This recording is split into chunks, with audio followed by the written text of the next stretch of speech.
একদিকে 4 ছক্কার রেকর্ড, অন্যদিকে মাত্র 10 রানে অল আউটের লজ্জা। একদিনে আন্তর্জাতিক ক্রিকেটে দেখা গেছে দুটি ভিন্ন চিত্র। ক্রিকেট প্রেমীদের জন্য একদিকে ছিল বাউন্ডারির ঝড়, আর অন্যদিকে ছিল ক্রিকেট লজ্জার নতুন এক অধ্যায়। শুরু করা যাক রেকর্ড বুক তোলপাড় করা এক ম্যাচের গল্প দিয়ে।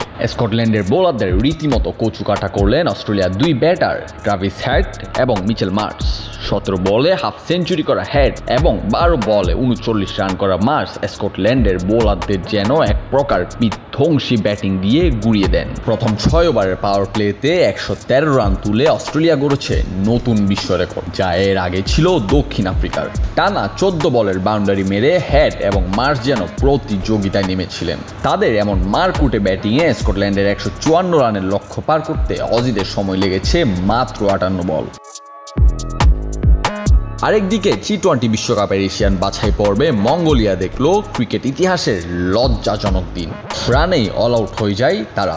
মাত্র 10 ওভার খেলে সিঙ্গাপুরের বিপক্ষে মঙ্গোলিয়ার সব ব্যাটার মিলে করেন মাত্র 10 রান।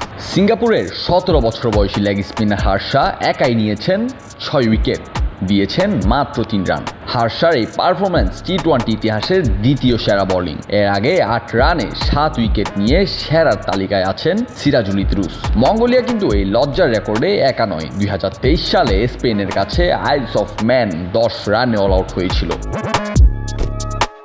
একই দিনে ক্রীড়াপ্রেমীরা দেখলো মুদ্রার এপিটোপি। একদিকে ছিল বাউন্ডারির রেকর্ড, অন্যদিকে 10 রানে অল আউটের লজ্জা। ক্রিকেট মাঠের এই বৈচিত্র্যই এই খেলাটাকে করে তোলে আরও রোমাঞ্চকর।